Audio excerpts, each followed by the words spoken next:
हाँ जी, सभी को नमस्कार। मैं संदीप सुडा आपका हार्दिक स्वागत करता हूं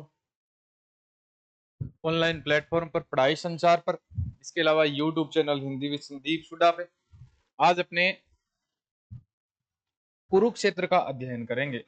कुरुक्षेत्र की व्याख्या, कुरुक्षेत्र में क्या कहा गया है। कुरुक्षेत्र का जो प्रथम सर्ग है कुरुक्षेत्र, ये कुरुक्षेत्र जो रामधारी सिंह जी दिनकर द्वारा लिखा गया, इसका जो प्रथम सर्ग है, इसके प्रथम सर्ग की व्याख्या पढ़ेंगे, अपने विश्लेषण पढ़ेंगे। क्या इसमें कुरुक्षेत्र के प्रथम सर्ग में कहा गया है, क्या इसकी विषय वस्तु है, क्या कथा वस्तु है, क्या इससे संबंधित पेपर में महत्वपूर्ण है, पेपर में क्या महत्वपूर्ण है, वो बात करेंगे। कुरुक्षेत्र जो रामधारी सिंह जी दिनकर द्वारा लिखा गया, इस कुरुक्षेत्र में महाभारत के शांति पर्व की कथा है। शांति पर्व अर्थात युद्ध समाप्त हो जाता है। युद्ध समाप्त होने के बाद में गांधारी और धृतराष्ट्र बचते हैं कौरवों में, तो और पांडवों में देखें तो 5 पांडव और 5 पांडव बचते हैं बस। ये मान लो 5 पांडव बचते हैं बस। ये महाभारत का शांति पर्व है।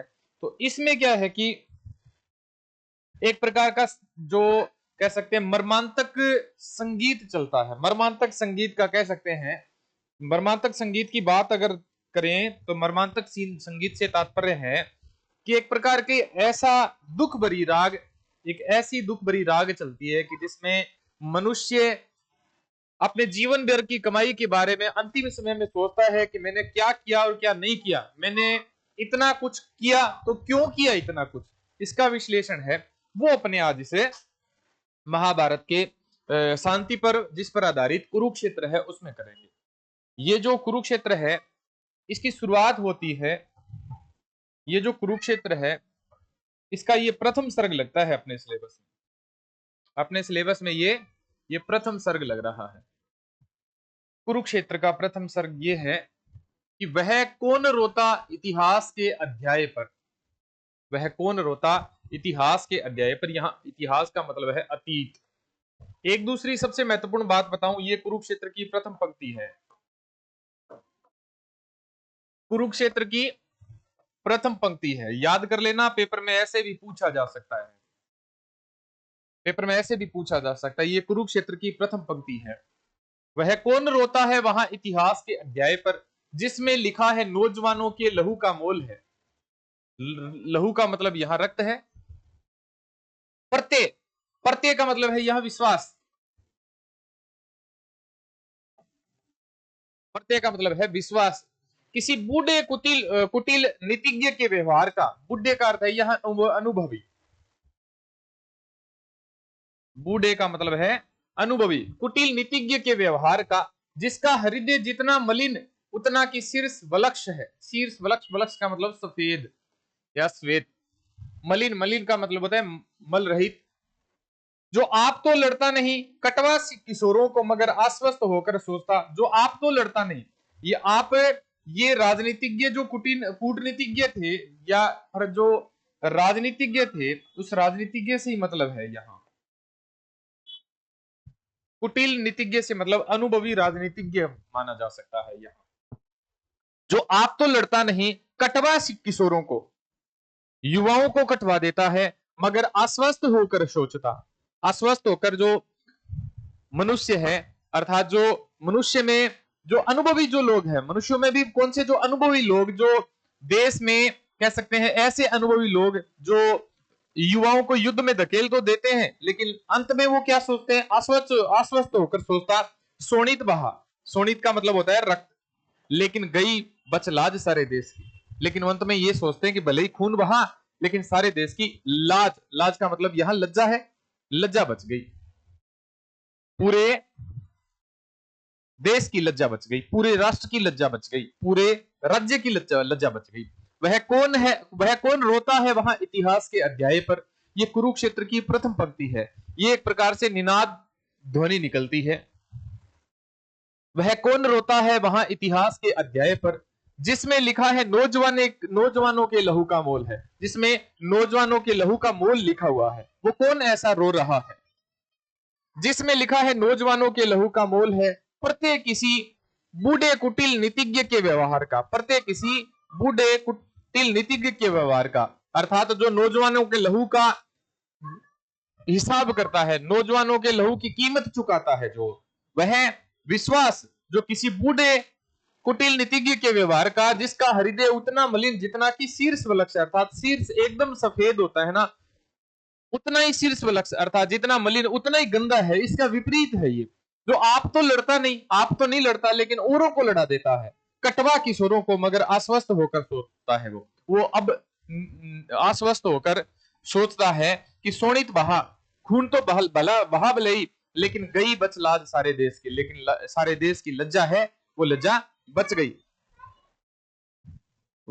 बच लाज है सारे देश की, अर्थात सारे देश की लज्जा है वो बच गई। इसमें एक प्रकार की, एक तो प्रश्न ये बनता है कि इस कुरुक्षेत्र की प्रथम पंक्ति क्या है, तो कुरुक्षेत्र की प्रथम पंक्ति है वह कौन रोता है इतिहास के अध्याय पर।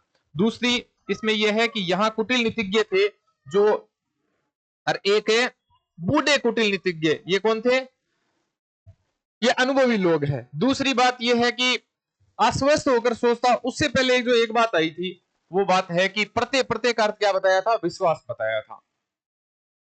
और तब सम्मान से गिने जाते नाम उनके, और तब सम्मान से गिने जाते नाम उनके, देशमुख की लाली मां है बची जिनके लुटे सिंदूर से, देश की इज्जत बचाने के लिए चढ़ा दिए जिसने निज लाल है। अर्थात सम्मान से नाम किसके गिने जाते हैं, नाम उनके, देश की लालिमा है बची जिनके लुटे सिंदूर से, देश की लालिमा बची हुई है लुटे जिनके सिंदूर से, अर्थात कितनी ही औरतें हैं वो विधवा हो गई, देश की इज्जत बचाने के लिए चढ़ा दिए जिसने निज लाल है, अर्थात कितनी ही माताएं वो बिना पुत्र के हुई, कितनी ही माताएं बिना पुत्र के हुई, और कितनी ही औरतें थी वो विधवा हो गई, और तब सम्मान से गिने जाते नाम उनके, और उन अनुभवी लोगों को के नाम है वो सम्मान से गिने जाते। तो देशमुख की लालिमा है बची जिनके लुटे सिंदूर से, देश की इज्जत बचाने के लिए या चढ़ा दिए जिसने निज लाल है, अर्थात विधवा औरतें जो बिना अपने संतानों के, जो माताएं वो कितनी दुखी होती है, लेकिन सम्मान से नाम तो किनके गिने जाते हैं, उन्होंने जो युवाओं को युद्ध में धकेल दिया करते हैं उन कुटिल राजनीतिज्ञों के नाम गिने जाते हैं सम्मान से। तो ईश जाने है लज्जा का विषय, तत्व है कोई, ईश जाने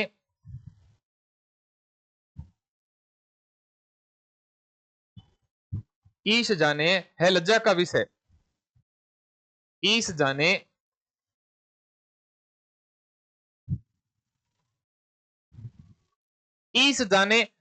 देश का लज्जा विषय, तत्व है कोई कि केवल आवरण। ये जो ईश जाने अर्थात ईश्वर ही जानता है इस बात को कि देश का लज्जा विषय, ये जो लज्जा का विषय है देश का, तत्व है कोई कि केवल आवरण है, या बाहरी कोई आवरण, ढके हुए आवरण है, कोई ढका हुआ आवरण है, उस हलाहल सी कुटिल द्रोहाग्नि, हलाहल सी मतलब विष जैसी, कुटिल का मतलब है चालाक, द्रोहाग्नि, ठीक है, विद्रोह रूपी अग्नि, द्रोह रूपी अग्नि जो कि जलती आ रही चिरकाल से, चिरकाल का मतलब है सदैव, सदा से, स्वार्थ लोलुप सभ्यता के अग्रणी नायकों के पेट में जठराग्नि सी, अर्थात वो स्वार्थ लोलुप सभ्यता के जो अग्रणी है, अर्थात वही अनुभवी कुटिले राजनीतिज्ञ, वही अनुभवी कुटिल राजनीतिज्ञ नायकों के, अग्रणी नायकों के पेट में जठराग्नि सी, जठराग्नि अर्थात पेट की आग सी,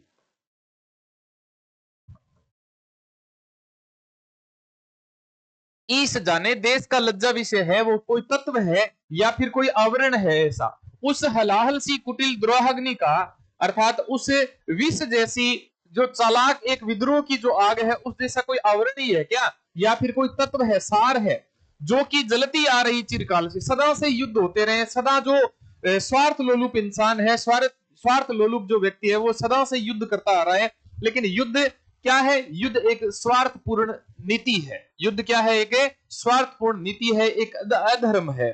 तो जो कि जलती आ रही चिरकाल से स्वार्थ लोलुप सभ्यता के अग्रणी नायकों के पेट में जठराग्नि से, अर्थात स्वार्थ लोलुप जो सभ्यता, उनके जो अग्रणी नायक अर्थात अनुभवी जो कुटिल राजनीतिज्ञ है, अनुभवी कुटिल राजनीतिज्ञ है, उनके पेट की आग की तरह ही है वो, अर्थात वो अपनी पेट की आग को शांत करने के लिए ही, ठीक है, वो क्या करते हैं, तो वो युद्ध करते हैं विश्व मानव के हृदय निर्निवेश में। इससे पहले एक बात और बताऊं मैं, ये जो उस हलाहल सी कुटिल द्रोहाग्नि का, इसमें उपमा अलंकार है भाई,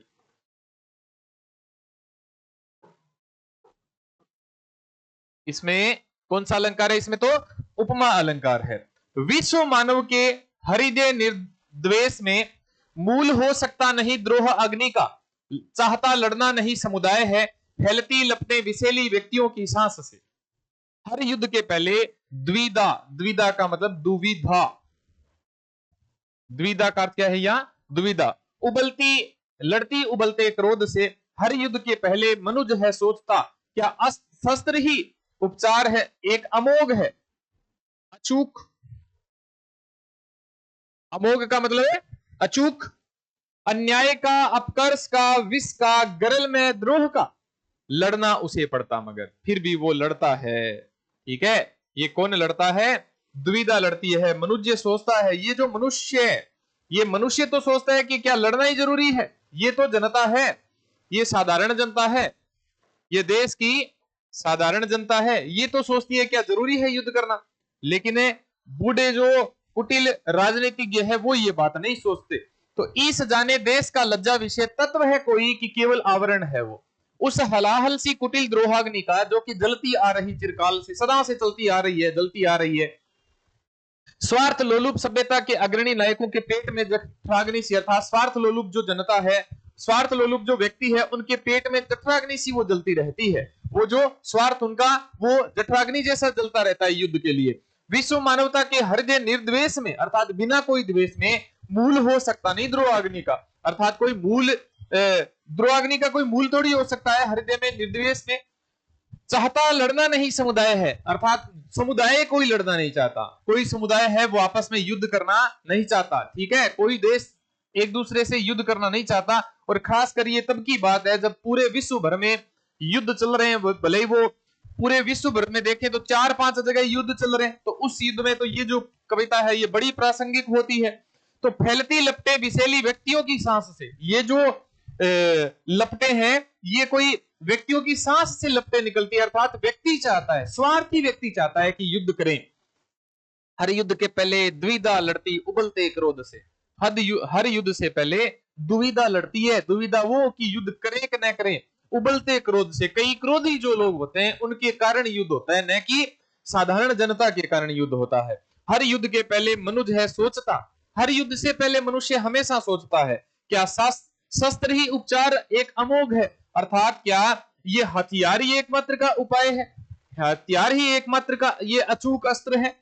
अन्याय का अर्थात अन्याय को खत्म करने का, अपकर्ष अर्थात जो किसी को नीचा दिखाने से का बदला लेने का, विष का अर्थात जहर का बदला लेने का कोई सिर्फ शस्त्रीय उपाय है, गरल में द्रोह का अर्थात जो जहर युक्त जो विद्रोह होता है उसका केवल उपचार क्या है, कोई शस्त्र थोड़ी हो सकता है, लड़ना उसे पड़ता मगर फिर भी वो लड़ता है बेचारा। ये उसे किसके लिए आया है, ये साधारण जनता के लिए आया है भाई, क्योंकि हर युद्ध में सैनिक साधारण परिवारों से ही आते हैं, वो मारे जाते हैं।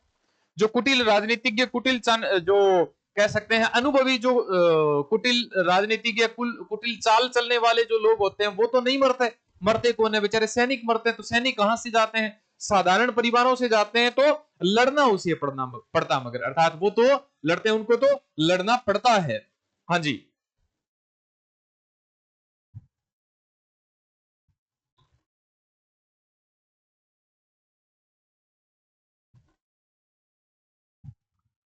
ओ जीतने के बाद भी, ओ का अर्थ है यहां और, औ का मतलब क्या है यहां और, औ जीतने के बाद भी रणभूमि में वह देखता है सत्य को रोता हुआ,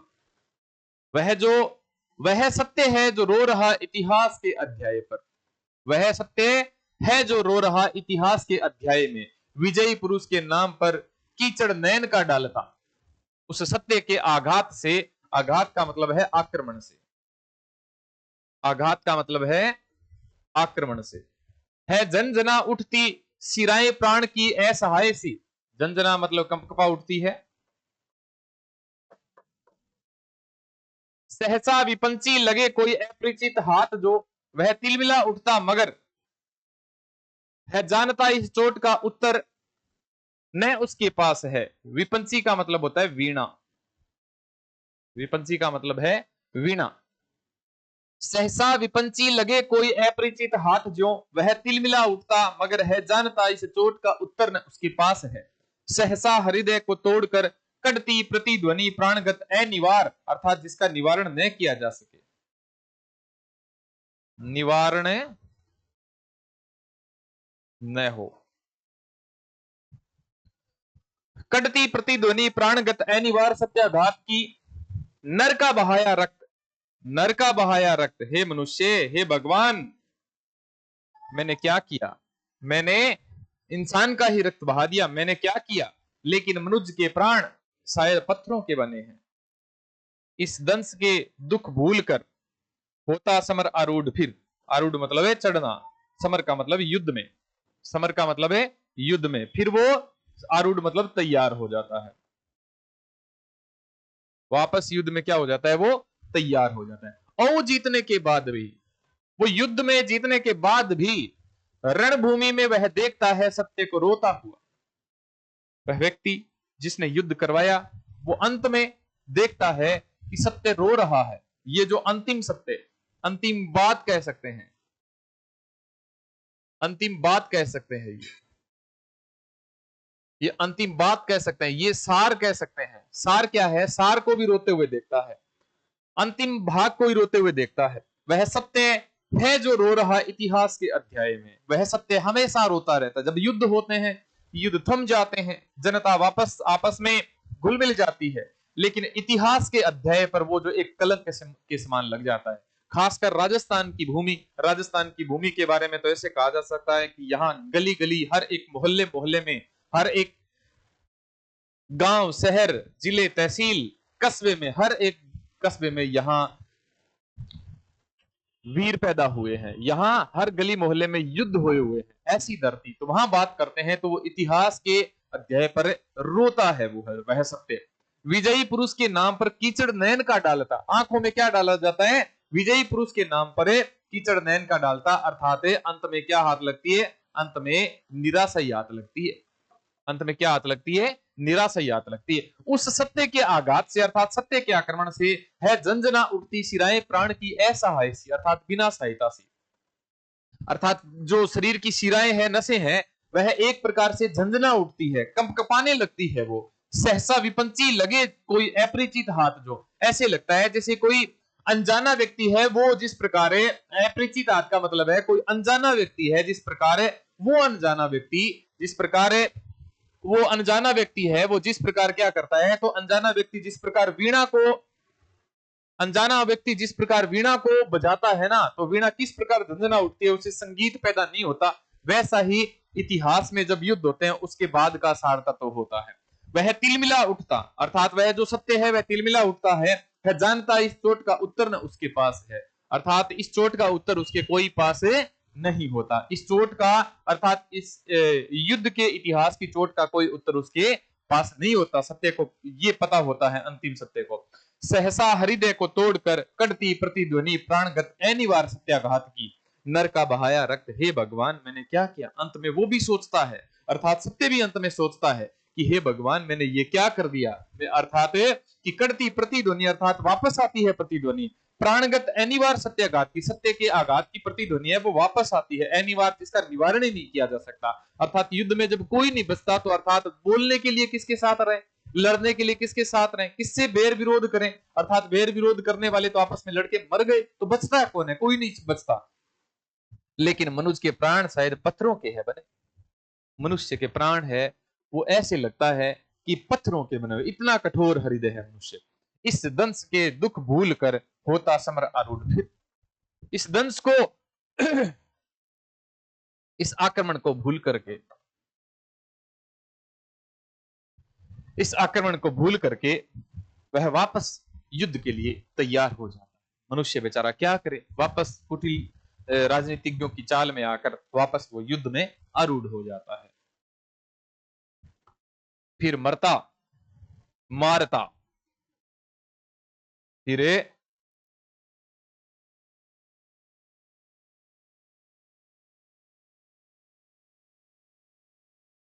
फिर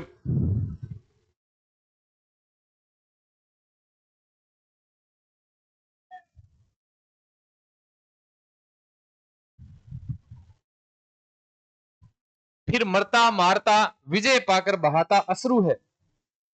फिर मारता मरता विजय पाकर बहाता अश्रु है। यो ही बहुत पहले कभी कुरुभूमि में कुरुक्षेत्र में, कुरुभूमि का अर्थ क्या है यहां? कुरुक्षेत्र ही है। नर मेध की लीला हुई जब पूर्ण थी।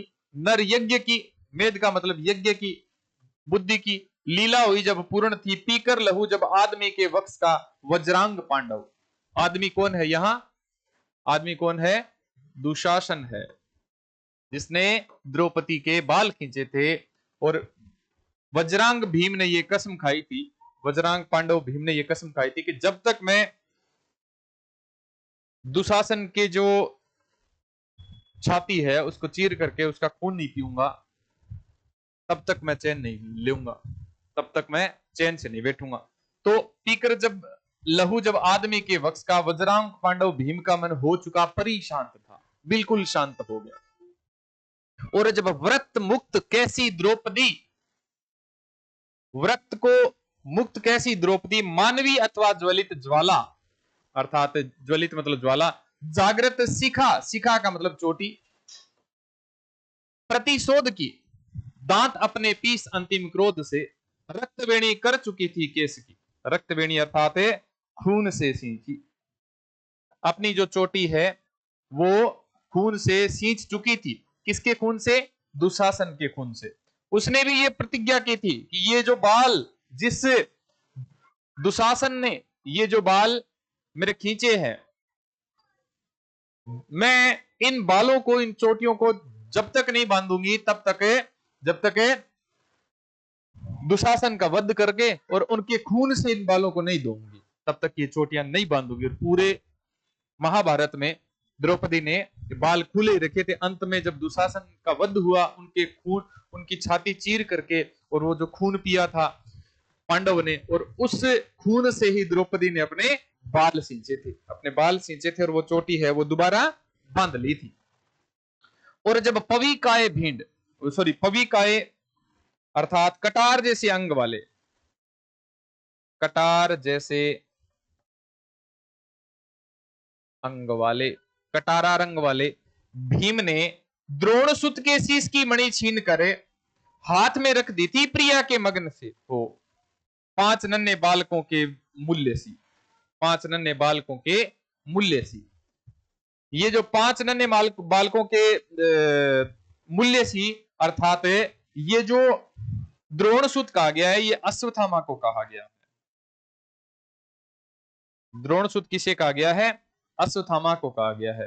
अश्वत्थामा जो अंतिम समय में बच गए थे, जिंदा रह गए थे, भीम ने उसको इस वजह से नहीं मारा कि वो गुरु पुत्र था, अर्थात द्रोणाचार्य का पुत्र था, लेकिन उनके माथे की मणि निकाल ली थी।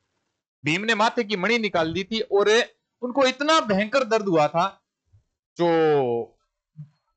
अश्वत्थामा था उसको इतना भयंकर दर्द हुआ था, पूछो न क्यों? क्योंकि उससे जो द्रोणाचार्य के पुत्र अर्थात अश्वत्थामा थे, उन्होंने पांडवों के शिविर में जाके छोटे छोटे बच्चे, पांडवों के 5 बच्चे थे, वो सो रहे थे, उनका वध कर दिया था। तो ऐसे लगता था जैसे वो जो द्रोणसुत के शीश की मणि छीनकर हाथ में रख दी थी प्रिया के, वो 5 नन्हे बालकों के मूल्य से, अर्थात 5 नन्हे बालक कौन थे? ये पांडव पुत्र थे भाई, ये पांडव पुत्र थे, अर्थात पांडवों के ये 5 पुत्र थे, छोटे छोटे बच्चे थे ये द्रौपदी के। तो वो 5 बच्चे, उन 500 बच्चों का वध कर दिया था, अर्थात पांडवों का भी वंश खत्म कर दिया था। पांडवों का भी वंश है वो खत्म हो गया था। 5 पांडव के अलावा, द्रौपदी के अलावा, कुंती के अलावा, उधर गांधारी के अलावा, धृतराष्ट्र के अलावा कोई नहीं बचा रोने के लिए। किसी के पास कोई नहीं बचा था रोने के लिए। कौन बचे? सारी की सारी 18 जो चतुरंगिणी सेना थी, वो सारी की सारी सेना मारी गई थी। तो फिर मारता मरता विजय पाकर बहाता अश्रु है, यो ही बहुत पहले कभी कुरुभूमि में नरमेध की लीला हुई जब पूर्ण थी, पीकर लहू जब आदमी के वक्ष का, वज्रांग पांडव भीम का मन हो चुका परी शांत, अर्थात पांडव का मन भी शांत हो गया क्योंकि उसने दुशासन का खून पी लिया था। और जब व्रत मुक्त केसी द्रौपदी अर्थात अपने बालों को खुला रखने वाली द्रौपदी मानवीय अथवा ज्वलित जागृत सीखा प्रतिशोध की, अर्थात प्रतिशोध बदला लेने की आग में, बदला लेने की आग में वो एक प्रकार की ज्वाला थी, न कि वो मानवी थी। दांत अपने पीस अंतिम क्रोध से, अर्थात अपने दांत है वो अंतिम क्रोध से, क्योंकि उसके बाद में तो उनके पास रोने के लिए भी कोई नहीं था, अर्थात अंतिम समय में उनके पास उनका सहारा देने के लिए भी कोई नहीं था, उनको सहारा देने के लिए भी कोई नहीं था। रक्तवेणी कर चुकी थी केस की, अर्थात अपने बालों को सींच चुकी थी खून से। केस जो 13 वर्ष से थे खुले, अर्थात कितने सालों तक खुले थे वो 13 सालों से खुले थे। और जब पविकाय पांडव भीम ने, अर्थात कटार जैसे अंग वाले भीम ने द्रोण सुत के शीश की मणि छीन कर हाथ में रख दी थी, प्रिया के मग्न हो, अर्थात प्रिया के हाथों में रख दी वो मणि 5 नन्हे बालकों के मूल्य सी, अर्थात वो मूल्य था एक प्रकार का, क्योंकि उस अश्वत्थामा ने ही किसका वध किया था, पांडवों के 5 पुत्रों का, अर्थात उनका वंश खत्म कर दिया था। कौरवों का श्राद्ध करने के लिए, कौरवों का श्राद्ध करने के लिए तो कौन बचा था, 2 ही लोग बचे थे। कौरवों का श्राद्ध करने के लिए तो सिर्फ 2 ही लोग बचे थे। वो कौन थे? कौरवों का श्राद्ध करने के लिए या की रोने को चिता के सामने शेष जबता रह गया कोई नहीं, एक वृद्धा एक अंधे के सिवा। यहां वृद्धा का मतलब है गांधारी, वृद्धा गांधारी, अंधे का मतलब है धृतराष्ट्र, अंधे का मतलब है धृतराष्ट्र। और जब तीव्र हर्ष निनाद उठकर पांडवों के शिविर से घूमता फिरता गहन कुरुक्षेत्र की मृत भूमि में आवाज आती थी, वो वापस ही टकराती थी कि पांडवों के शिविर में भी कोई नहीं था बचने रोने के लिए, 5 पांडवों द्रौपदी के सिवा। लड़खड़ाता सा हवा पर एक स्वर निस्सार सा लौट आता था, भटक कर पांडवों के पास ही। जैसे अपने खुले खेत में जब खड़े होते हैं, वहां तेज आवाज में बोलते हैं, कोई नहीं होता वहां, तो अपनी ध्वनि गूंजती रहती है, उसी प्रकार पांडवों की ध्वनि भी गूंज रही थी। जीवितों के कान पर मरता हुआ और उन पर व्यंग्य सा करता हुआ, देख लो बाहर महासुनसान है, ये सत्य कह रहा है। ये क्या कह रहा है? ये सत्य कह रहा है। सालता अर्थात चुभता, सालता का मतलब है चुभता। सालता जिनका हृदय में लोग वे सब जा चुके, सालता जिनका हृदय में वे लोग सब जा चुके, अर्थात वे सारे के सारे लोग इस संसार से रुखसत हो चुके हैं। हर्ष के स्वर में सिपा जो व्यंग्य है, कौन सुन समझे उसे, सब लोग तो अर्धमृत हो रहे आनंद से, अर्थात उनको कौन सुने, अर्थात जब युद्ध होता है तो कई लोग आनंद मनाते हैं, वो एक प्रकार से आधे मरे हुए लोग ही होते हैं।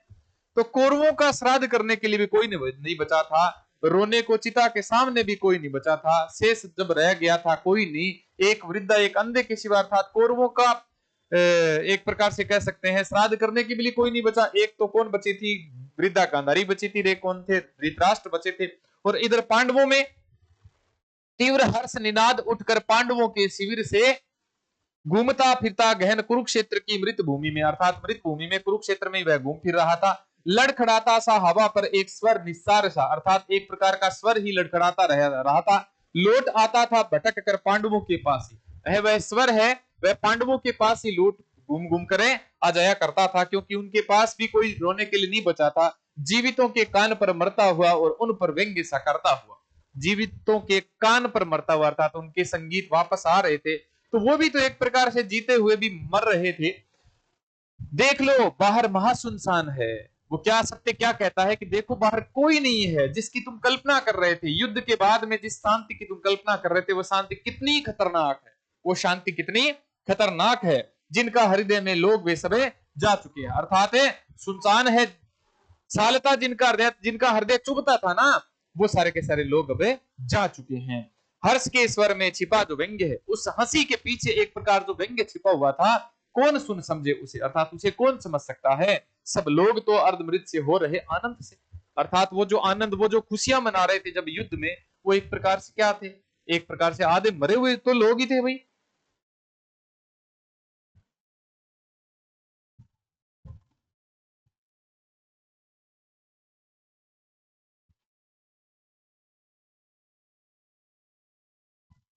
हाँ जी, जय सुरा की सनसनी से चेतना निस्पंद है, विजय रूपी शराब।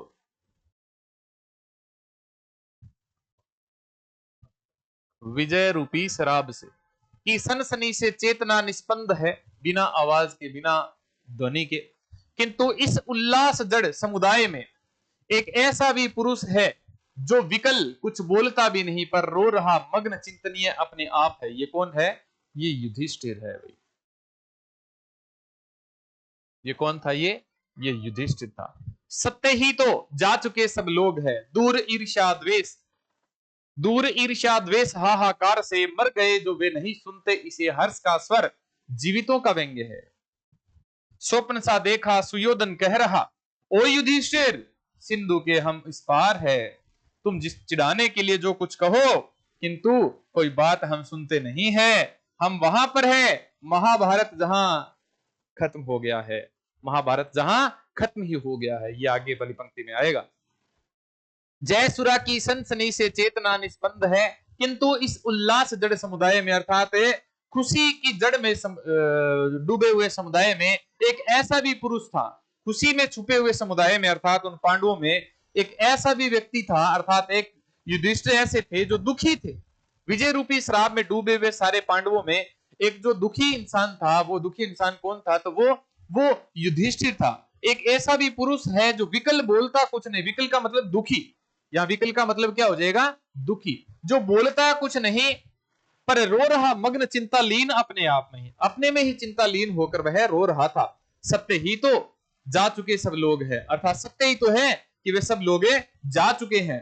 दूर ईर्ष्या द्वेष हाहाकार से, हाहाकार के कारण, ईर्ष्या के कारण, द्वेष के कारण वो अब आज इस संसार से रुखसत हो चुके हैं। मर गए जो वे नहीं सुनते इसे, अर्थात अब वे मर गए, संसार से चले गए, वे नहीं सुनते इसे, इस संगीत को, इस खुशी को वे नहीं सुन सकते। हर्ष के स्वर जीवितों का व्यंग्य है। ये जो हंसी का स्वर है ना, ये जीवितों का व्यंग्य है। ये कौन सोच रहा है? ये युधिष्ठिर सोच रहे हैं। स्वप्न सा देखा, जब युधिष्ठिर ने स्वप्न सा देखा, क्या देखा? कि सुयोधन कह रहा है, क्योंकि सुयोधन कौन है? यहां दुर्योधन है। सुयोधन कौन है? यहां दुर्योधन को सुयोधन कहा गया है। दुर्योधन कह रहा है, अर्थात उसे एक सपना आ रहा है कि दुर्योधन भी संसार सागर से पार हो गया था। तो वो संसार रूपी सागर से जब पार आता, तो पार सागर से, सिंधु पार से वो कह रहा है, ओ युधिष्ठिर, सिंधु के हम पार है, इस संसार सागर से हम तो पार हैं। तुम चिढ़ाने के लिए जो कुछ कहो, तुम जिसे चढ़ा सकते हो चिढ़ा सकते हो। क्यों चिढ़ा सकते हो? हम तो यहाँ सुनने के लिए है नहीं, किंतु कोई बात हम सुनते नहीं, हम कोई बात नहीं सुनते। हम वहां पर है, महाभारत जहां दिखता है स्वप्न अंत शून्य सा, महाभारत जहां दिखता है स्वप्न अंत शून्य सा, महाभारत जहां अंत शून्य सा दिखता है, जो घटित सा तो कभी लगता, मगर अर्थ जिसका अब न कोई याद है, अर्थ जिसका अब न कोई याद है। आ गए हम पार, तुम उस पार हो, हम इस पार, अर्थात ये तो कह रहा है दुर्योधन। ये तो कौन कर रहा है? दुर्योधन। तुम उस पार हो, ये किसके बारे में कह रहा है? ये युधिष्ठिर के बारे में कह रहा है। तुम उस पार हो, यह प्राज्य या की जय किसकी हुई? व्यंग्य, पश्चाताप, अंतरदाह का अब विजय उपहार भोगो चैन से। विजय रूपी उपहार, उपहार रूप में क्या मिला है? व्यंग्य, पश्चाताप, अंतरदाह। वेरी इंपॉर्टेंट प्रश्न, यहां से प्रश्न बन सकता है भाई। व्यंग्य, पश्चाताप, अंतरदाह का अब विजय उपहार भोगो तुम, विजय रूपी ये उपहार भोगो। हर्ष का स्वर घूमता निस्सार सा, लड़खड़ाता मर रहा कुरुक्षेत्र में। ये एक प्रकार का स्वर था ना, वो निस्सार सा स्वर था, वह मर रहा था। ओ युधिष्ठिर, सुन रहे अव्यक्त सा, और ओ का मतलब है यहां और औ का मतलब है और। युधिष्ठिर सुन रहे अव्यक्त सा, अर्थात कोई व्यक्ति नहीं हो रहा है। एक रव मन का की व्यापक शून्य था। एक रव का मतलब संगीत या फिर आवाज कह सकते हैं। एक रव का मतलब आवाज, एक पद, एक बोल। मन का की व्यापक शून्य का, अर्थात व्यापक शून्य चारों ओर फैला हुआ था। रक्त से सींच कर समर की मेदिनी, मेदिनी का मतलब धरती होता है। हो गई है लाल नीचे कोस भर नीचे तक लाल हो गई, इतना खून बहा था। और ऊपर रक्त की खर धार में तैरते हैं अंग रथ, गज और बाजी के। दिखता है स्वप्न अंतः शून्य सा, जो घटित सा तो कभी लगता, मगर अर्थ जिसका अब न कोई याद है। अर्थात ये सुयोधन अर्थात दुर्योधन कह रहे थे, आ गए हम पार तुम उस पार हो। दुर्योधन कहते हैं कि हम तो इस पार आ गए संसार सागर से, तुम अभी भी संसार सागर में डूबे हुए हो। यह पराजय या कि जय किसकी हुई है? तुम जीते हो या हम जीते हैं? अर्थात अंत में कोई नहीं जीतता। अंत में तो जब युद्ध समाप्त हो जाता है, किसी की विजय नहीं होती, किसी की भी विजय नहीं होती। एक प्रकार का दुख चारों ओर फैल जाता है। वो दुख कैसा होता है? वो सामने वाले, लड़ने वाले, झेलने वाले सब कुछ झेलते हैं, सब कुछ भी वो युद्ध को, वो जो ध्वनि है उस ध्वनि को सब लोग देखते हैं। तो आ गए हम पार तुम उस पार हो, यह पराजय या कि जय किसकी हुई? व्यंग्य पश्चाताप अंतरदाह का अब विजय उपहार भोगो। चैन से पेपर में आ सकता है। विजय रूपी उपहार दुर्योधन के अनुसार क्या था? व्यंग्य था। क्या था? पश्चाताप था। क्या था? अंतरदाह का अंतरदाह था। व्यंग्य रूपी उपहार, विजय रूपी उपहार क्या था दुर्योधन के अनुसार? अंतरदाह, पश्चाताप और व्यंग्य था। हर्ष का स्वर घूमता निस्सार सा, बिना सार के तत्व हर्ष का संगीत चारों ओर सुनाई दे रहा था। लड़खड़ाता मर रहा कुरुक्षेत्र में, वो संगीत है वो लड़खड़ाते हुए मर रहा था। ओ युधिष्ठिर और युधिष्ठिर सुन रहे अव्यक्त साहब, अव्यक्त रूप में वो सुन रहे थे। एक रव मन का कि व्यापक शून्य का, एक प्रकार की मन की आवाज है या फिर शून्य की कोई आवाज है, ये भी युधिष्ठिर मन ही मने सोच रहे थे। रक्त से सींच कर समर की मेदिनी, अर्थात समर की जो भूमि है उस पर रक्त से सींच कर हो गई है लाल। नीचे कोस पर धरती नीचे तक एक कोस तक लाल हो गई थी, इतना खून बहा था। और ऊपर रक्त की खरधार में, अर्थात ऊपर खून की धार में तैरते हैं अंग रथों के, हाथियों के और घोड़ों के। गज का मतलब हाथी, बाजी का मतलब है घोड़े। बाजी का मतलब क्या है? तो बाजी का मतलब है घोड़े हैं। किंतु इस विध्वंस के उपरांत भी, किंतु इस विध्वंस के उपरांत भी, किंतु इस विध्वंस के उपरांत भी शेष क्या है? व्यंग्य ही तो भाग्य का, व्यंग्य ही तो भाग्य का। शेष में क्या बचा है? व्यंग्य तो बचा है। चाहता था प्राप्त मैं करना जिसे तत्व है करगत हुआ।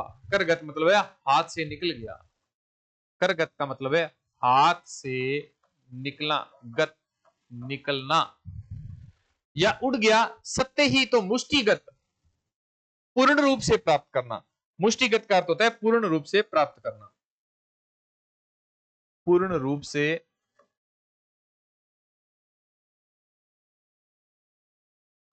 प्राप्त करना। सत्य ही तो मुष्टिगत करना जिसे चाहता था, शत्रुओं के साथ ही उड़ गए वे तत्व, उड़ गए वे तत्व, वे सार तत्व, वे सार तत्व मेरे हाथ में व्यंग्य पश्चाताप केवल छोड़कर। यह महाभारत वृथा, वृथा मतलब व्यर्थ, निष्फल हुआ। उफ, ज्वलित कितना गरल में व्यंग्य है, जहर युक्त। गरल में मतलब है जहर युक्त व्यंग्य है। पांच ही असहिष्णु नर के द्वेष से हो गया संहार पूरे देश का। असहिष्णु पांच किसे कहा गया है? पांच पांडवों को कहा गया है। पांच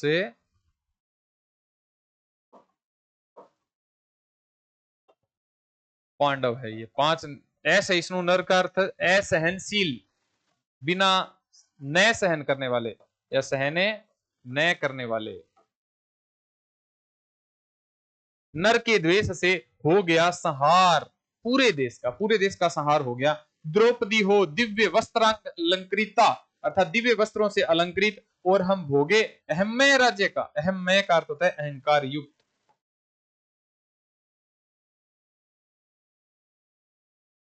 अहमय का मतलब होता है अहंकार युक्त। किंतु इस विध्वंस के उपरांत भी शेष क्या है? व्यंग्य ही तो भाग्य का। अंत में क्या बचा है? भाग्य का व्यंग्य ही तो बचा है।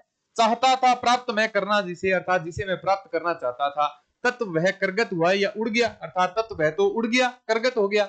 सत्य ही तो मुष्टिगत करना जिसे चाहता था, अर्थात सत्य जिसे प्राप्त करना चाहता था पूर्ण रूप से, शत्रुओं के साथ ही उड़ गए वे तत्व सारे, वो सारे के सारे सार तत्व ही उड़ गए। मेरे हाथ में व्यंग्य पश्चाताप केवल छोड़कर, अर्थात मेरे हाथ में, ये मेरे हाथ में, किसके हाथ में भाई? ये युधिष्ठिर के हाथ में। इसके हाथ में? युधिष्ठिर के हाथ में।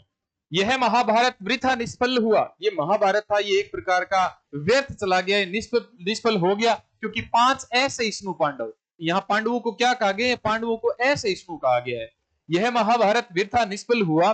ज्वलित कितना गरल में व्यंग्य, ये कितना जहर युक्त व्यंग्य है, कितना व्यंग्य है कि 5 ही असहिष्णु नर के द्वेष से, अर्थात 5 असहिष्णु जो नर थे, उनके नर के द्वेष से हो गया संहार पूरे देश का, अर्थात पूरे देश का संहार हो गया। पूरा देश, इसमें जितने भी लोग थे सारे के सारे मारे गए।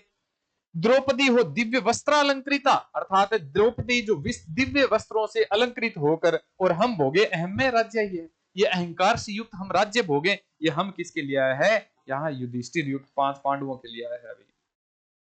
यहाँ हम क्या है? यहाँ युधिष्ठिर है भाई।